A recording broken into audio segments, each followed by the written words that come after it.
Tromper ton partenaire signifie bien plus que ce que tu t'imagines.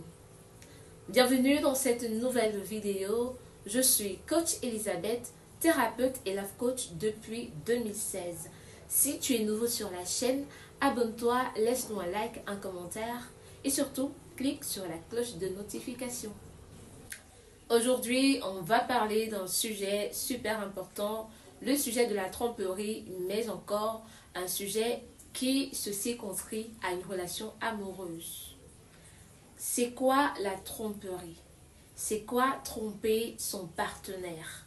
Qu'est-ce que cela veut véritablement signifier et quels sont les éléments ou les situations qui permettent de savoir que on est dans la tromperie par rapport à son partenaire? Dans l'imaginaire collectif, on sait très bien que la tromperie, c'est le fait de se mettre en relation, d'avoir un lien ou d'entretenir un lien affectif, amoureux ou sexuel avec un autre partenaire que celui avec qui on est engagé. Mais est-ce qu'on se pose les véritables questions? Quels sont les éléments, les situations, les événements qui poussent à entretenir des relations qui sont extra-conjugales, des relations qui sont extra-couple, qui sortent de l'ordinaire? C'est parmi ces questionnements que l'on va trouver la réponse qui nous permet de pouvoir notamment mettre le doigt ou le pied directement dans le plat de la tromperie. C'est quoi la tromperie? Quels sont les signaux? Quelles sont les situations, les événements qui poussent à arriver à cette tromperie? Quand est-ce que la tromperie commence? Comment elle se déroule? Et comment ça se finit? Nous en parlons dans cette vidéo. Pour résumer, la tromperie, c'est justement faire à ton partenaire ce que toi-même tu n'aimerais pas qu'on te fasse. Alors, quels sont les éléments qui permettent d'identifier la tromperie dès son commencement? La tromperie commence justement par des messages, par une conversation avec une personne autre que ton partenaire qui te l'a dit, elle est intéressée par toi, mais tu continues à converser avec cette personne et en le cachant à ton partenaire.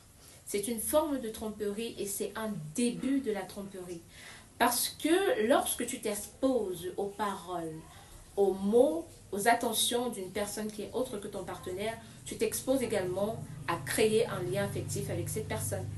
Rigoler, envoyer des snaps, des vidéos à une autre personne que ton partenaire, c'est tromper.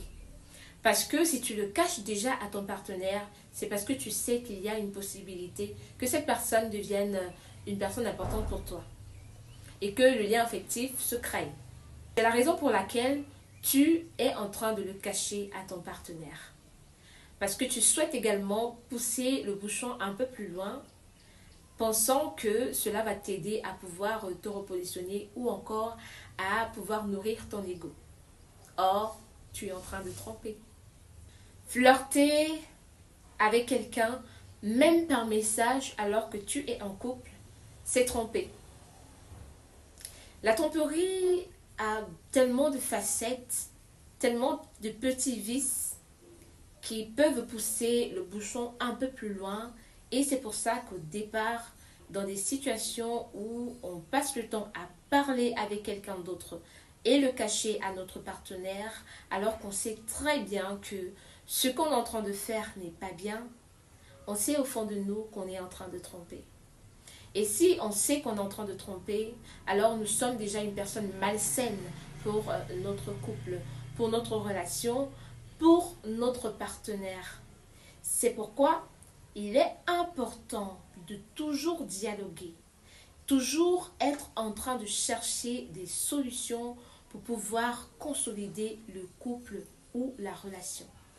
Parce que si vous me dites que flirter, envoyer des messages, vous dire que d'autres personnes, que votre partenaire sont intéressés par vous et que vous laissez le libre arbitre, le libre choix à cette personne d'entrer dans votre vie et de sortir comme elle veut, ça veut dire qu'au fond, vous avez un problème. Le problème persiste parce que la vérité, c'est que vous n'avez pas suffisamment ce que vous désirez dans votre relation, dans votre couple. Et vous acceptez de flirter, vous acceptez de tromper votre partenaire, dans le but de combler le manque ou le vide que vous ressentez en vous. Vous me demanderez bien, alors coach Elisabeth, quelle est la solution la plus adaptée, la solution à préconiser dans ce type de situation? Alors la solution, elle est très claire, elle est devant nous, c'est de se faire consulter par un psy ou par un coach qui va vous permettre de pouvoir affronter votre manque de confiance en vous, de pouvoir également affronter cette envie de pouvoir toujours flirter entre deux relations ou entre deux partenaires.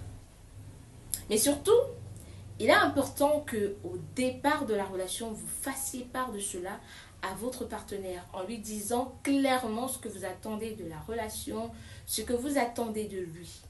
Et si cette situation se présente pendant que vous êtes en couple, il faudra en parler avec votre partenaire pour trouver les solutions et surtout ne pas continuer à communiquer avec cette personne qui veut interférer dans votre couple. Est-ce que tu savais tout ceci sur la tromperie dans un couple? Est-ce que tu savais qu'il y avait autant d'éléments, des choses comme ça qui peuvent encore interférer dans ton couple? Si tu le savais et si tu en sais plus, dis-moi en commentaire. Surtout, abonne-toi et laisse-nous un like. À très bientôt pour une autre vidéo.